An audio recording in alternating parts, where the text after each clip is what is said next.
최근 농업 농촌의 자원을 활용해 신체적, 정서적 건강 회복을 돕는 치유 농업이 떠오르고 있습니다.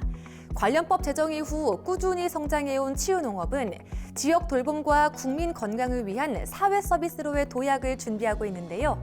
오늘 위클리 초대석에서는 한국치유농업학회장 박상섭 교수님과 함께 치유 농업이 걸어온 길과 앞으로 나아갈 방향, 그리고 우리 농업 농촌의 새로운 역할에 대해 이야기 나눠보겠습니다. 안녕하십니까, 교수님? 네, 초대해 주셔서 감사합니다. 네, 반갑습니다. 네, 지금 치유농업법이 시행된 지도 어느덧 5년이 지났습니다. 그동안 전국 곳곳에 치유농장이 생기고 다양한 프로그램도 운영이 되고 있는데요. 교수님께서는 지금 우리나라 치유농업이 어느 단계까지 왔다고 평가하시나요? 지금 현재는 초기 정착 단계에서 이제 성장기로 나가는 단계에 있고요.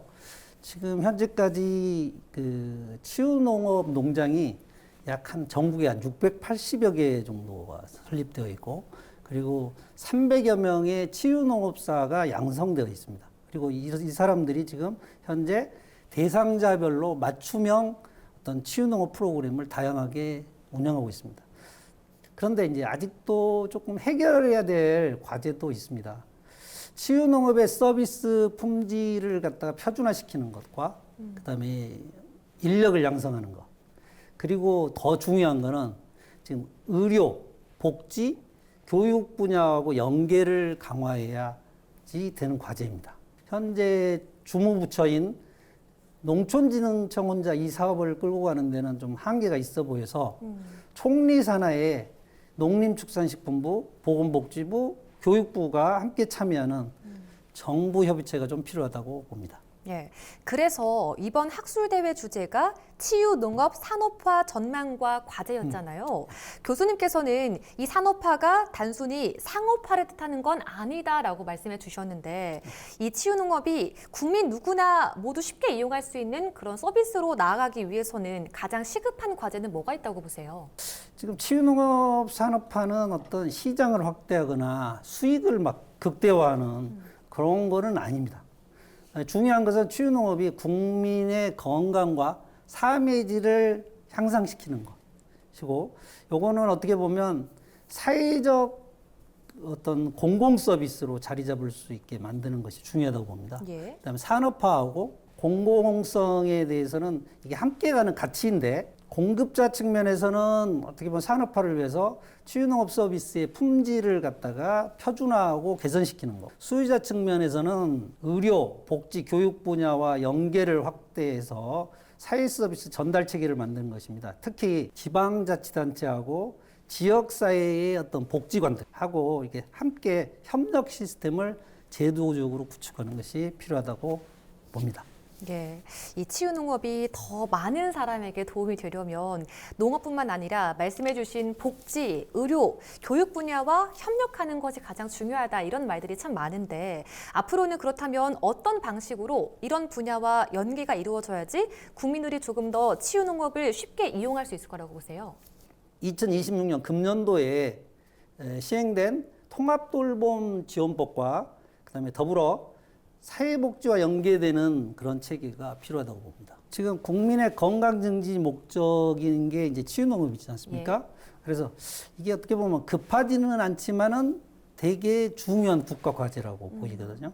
그래서 지금부터라도 농림축산부, 보건복지부가 협업할 수 있도록 설계해야지만이 산업화가 될 수 있다고 보고요. 그다음에 서비스의 수요자, 그다음에 서비스 목적, 서비스 제공 방법, 재원 조달 문제 등을 구체적이고 조금 더 정밀하게 설계하는 것이 중요하다고 봅니다.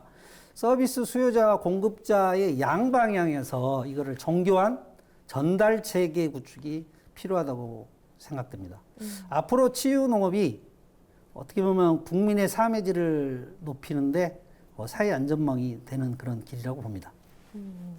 자, 이번 학술대회에서 일본의 농업과 복지를 연결하는 농복 연계 사례가 소개가 됐는데, 이게 사람을 농업에게 맞추는 게 아니라 농업을 사람에게 맞게 바꾼다, 이런 말이 좀 인상적이었거든요. 이게 우리나라가 이런 일본 사례에서 배워야 할 점 무엇이 있을까요? 제가 일본에 지지난달에 이렇게 다녀왔는데요. 예.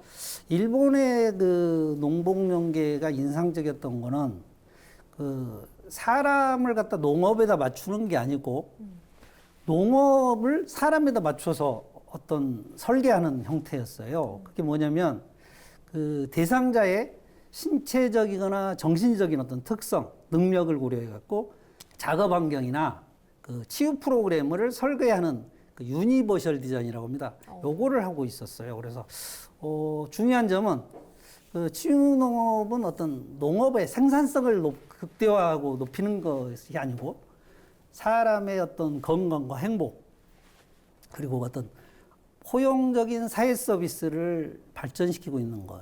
그것이 바로 일본이 보여주는 그 장점이라고 볼 수 있었습니다. 예.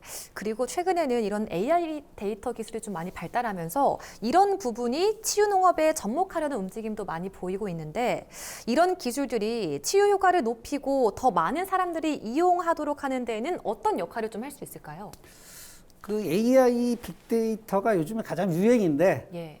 이 부분은 어떻게 보면 치유 농업에서는 치유 농업 대상자들의 건강 상태나 어떤 심리적 특성 이런 것들을 갖다가 활용을 해가지고 치유 농업 프로그램을 추천해서 이걸 갖다 맞춤형 서비스로 가는 거고요.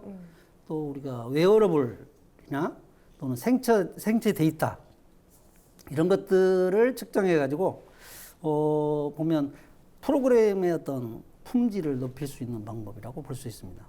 또 한편으로는 거동이 이제 조금 불편하다든가 또는 인지장애가 있는 사람들한테 어떤 우리 가상현실로 농촌의 어떤 그 풍경을 보여준다든지 또는 작업하는 광경을 보여줘서 어떤 그 공간적인 한계를 좀 극복하는데 그렇게 이용할 수 있다고 봅니다. 그렇군요. 그렇다면 마지막으로 교수님께서 그리는 치유 농업의 미래는 어떤 모습인지 앞으로의 비전 좀 들려주시죠. 앞으로 어떻게 보면 치유 농업이 발전하게 돼서 제일 중요한 건 이제 국민들의 건강을 통한 삶의 질 향상을 해서 이게 어떻게 보면 사회의 안전망이 되고 하는 부분과 그다음에 농촌에는 어떤 자원적인 활용, 시설 활용, 그리고 인력 활용을 통해 가지고 어떤 농촌의 활력을 불어넣고 지속 가능한 농촌의 발전을 이루는 산업으로 성장할 거라고 보입니다. 네, 알겠습니다. 그 미래 저도 함께 응원하도록 하겠고요. 치유 농업이 사람과 자연을 잇고 또 농촌이 돌봄과 치유의 공간으로 한 걸음 더 나아가는 계기가 됐으면 좋겠습니다. 오늘 함께해 주셔서 감사합니다. 네, 감사합니다.